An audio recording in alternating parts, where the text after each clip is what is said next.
y a mí me toca platicarles un poquito de lo que es el resguardo cautelar de la prueba.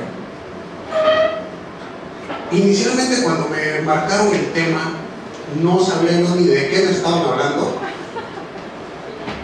Me costó trabajo identificar la figura porque en mi país esto no lo tenemos reglamentado.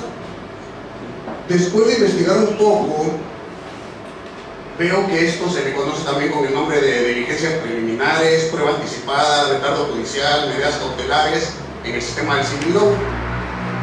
Yo, tratando de organizar mis ideas en esta exposición, seguí el método histórico que nos ha marcado el procesalista Victorino Forti, y entonces trato de dividir qué ha pasado con la figura a lo largo de la historia, qué pasó con ella en mi país, porque la tuve reglamentada pero desapareció por ahí de los 1800, y después trato de entender cómo está reglamentado en otros países para poder sacar una conclusión. Yo mi ponencia es más en el sentido epistemológico de la figura misma.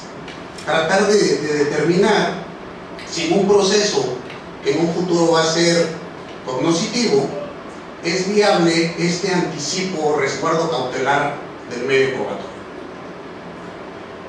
Y veo que en el sistema del civil law encontramos mínimo 4 acepciones o nombres que le han dado a esta figura, como les decía: diligencia preliminar, pruebas anticipadas, resguardo judicial, medidas cautelares. Pero veo que en el sistema del common law también existe, y ahí aparece la figura del discovery en la etapa del pretrial. En el sistema socialista, en Cuba por ejemplo, lo tenemos como actos preparatorios, y en el sistema cubano es interesante porque no hay una diferencia clara entre civil, laboral y administrativo, entonces lo utilizan de igual modo. Incluso en materia internacional lo tenemos en la Convención de La Haya, bajo el nombre de obtención de pruebas de funcionarios diplomáticos, consulares o comisarios. Teniendo esto como base, me lleva a empezar a analizar ya esta tópica en mi país. Entiendo, y ahí me gustaría que me corrigieran si yo estoy mal, que la prueba anticipada consiste en que el actor puede requerirle al juzgador como una medida cautelar que se desarrolle una prueba, que puede ser testimonial, inspección, secuestro de documentos, a grosso modo, incluso declaración por parte para acreditar posesión o propiedad de algunas cosas, por lo que yo llegué a investigar. Les digo que esta es una figura lejana en mi país, ya incluso yo diría no la usamos. Mi país es una república que cuenta con 32 estados y un distrito federal.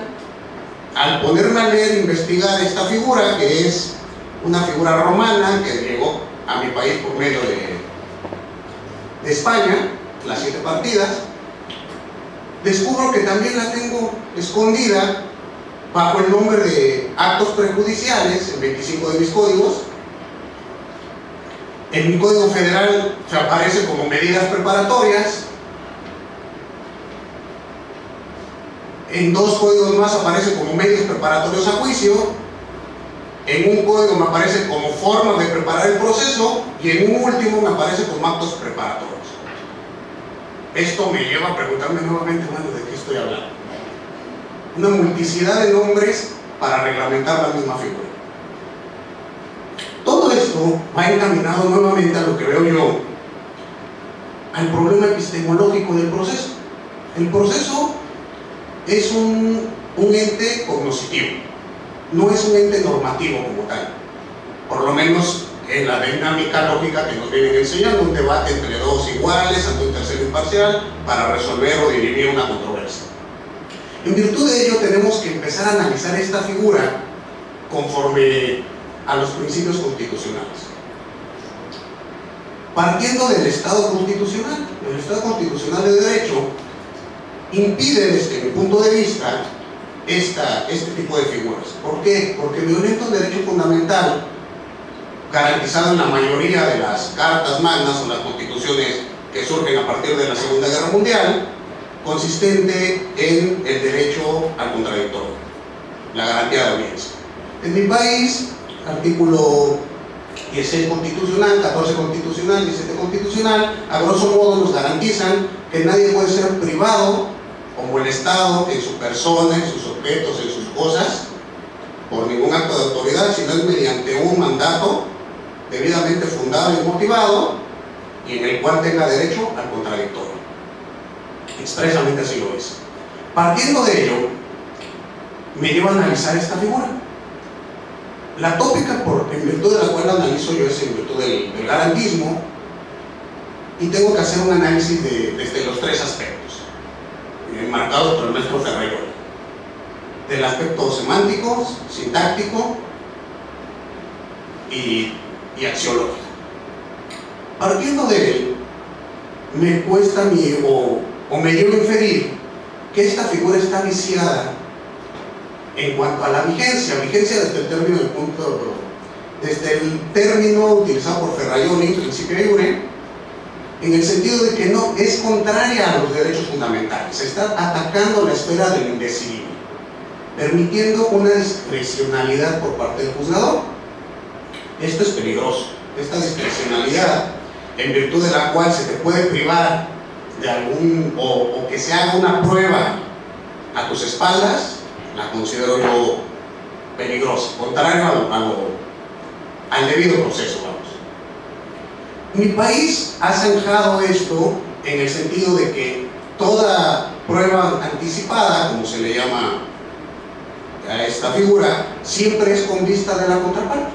Entonces tiene el mismo trámite que en el proceso, en virtud de lo cual ha sido ineficaz en mi país. Bueno, se deja de usar, no tiene ningún sentido porque te tardas exactamente lo mismo.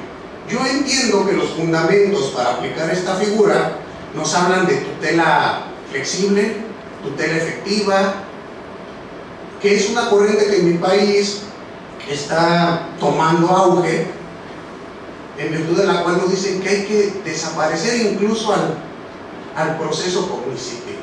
No, ya no interesa. ¿Para qué queremos que el juez conozca? No interesa conocer al otro, porque el proceso nada más lo utiliza el demandado para retrasar procesos, para no pagar, y los procesos son eternos. En mi país, un proceso ordinario civil, un cobro de $5,000 te puede llevar 3 años y medio y no cobras.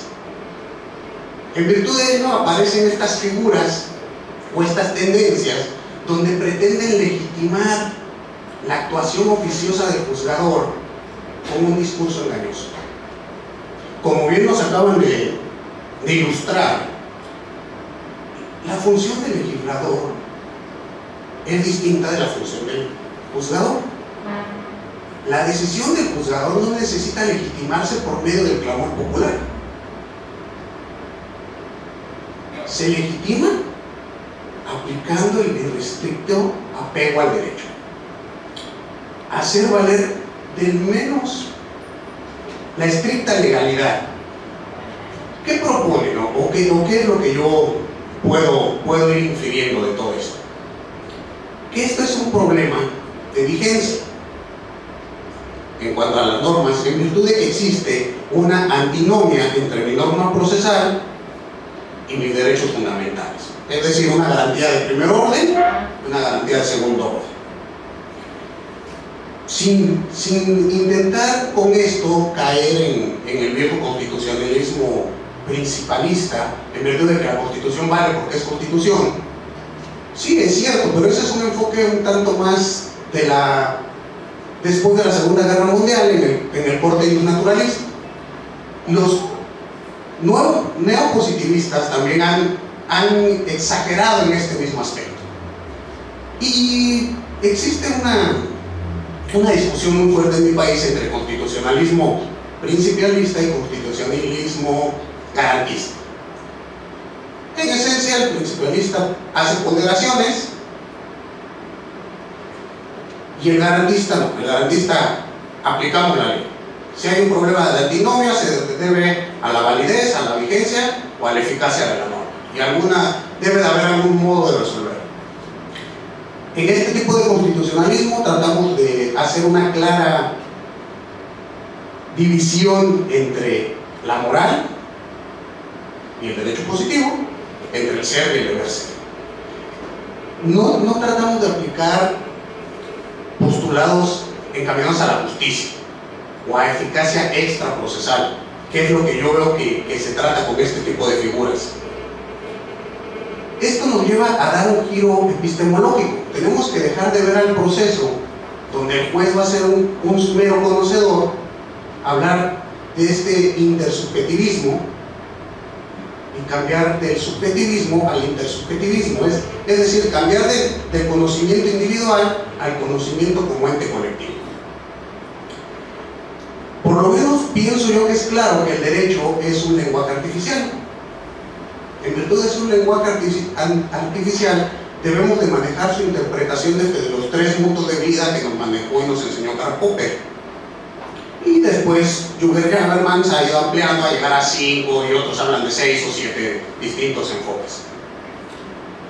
Pienso que esto aplicado al derecho puede ser un enfoque viable que nos permita garantizar y poder ir explicando de mejor modo esta figura del resguardo cautelar.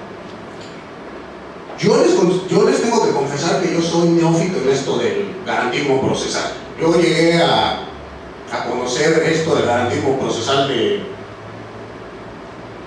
mera casualidad. Actualmente me confieso que todavía no lo entiendo.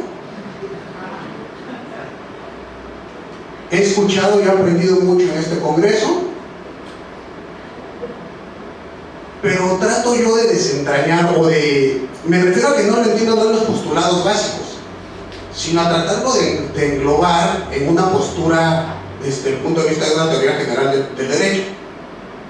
Es decir, ¿es positivismo? ¿Es naturalismo? ¿Es realismo? ¿Qué es? ¿Es constitucionalismo? Porque yo he escuchado que de repente me hablan, es que lo dice la Constitución. Sí, pero la Constitución es norma procesal, es norma orgánica.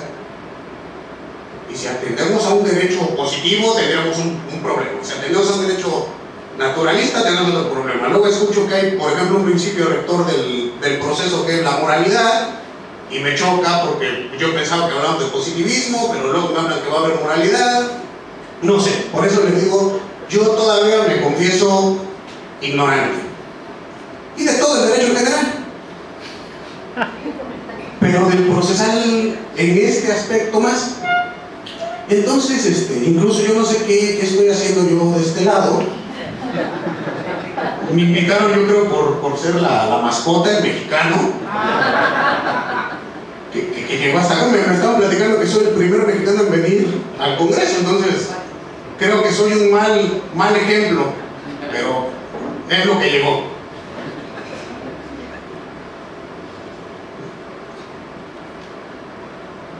Y les digo, me causa más problema porque, por ejemplo, en España también nos hablan que hay el garantismo procesal y ellos manejan una cosa distinta. Entonces, bueno, tratando yo de afinar mis ideas para poder dar esta ponencia, ya me sacaron la tarjeta amarilla.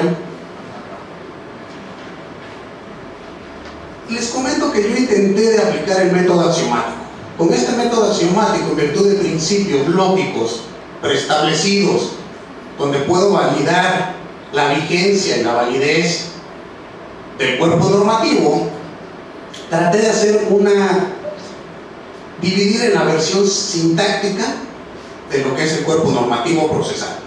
Partiendo de ello, tengo que hacer una interpretación en sus 3 esferas: semántica, pragmática y sintáctica.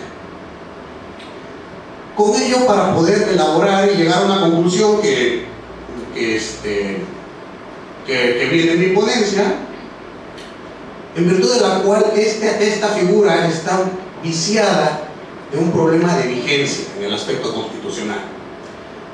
Esto partiendo de la interpretación, reitero, empírica de la dogmática jurídica desde el punto de vista interno del propio sistema, interpretación nuevamente empírica, pero desde el punto de vista de la sociología del derecho, realizando un enfoque externo del sistema, y posteriormente la interpretación axiológica, que es una mezcla de ambos enfoques, interno y externo, donde evidentemente se ve que choca desde el plano de vista lógico-racional la figura se vuelve inconstitucional.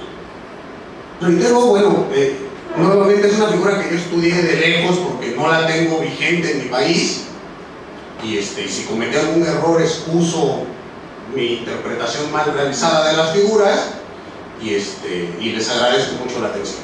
Muchas gracias.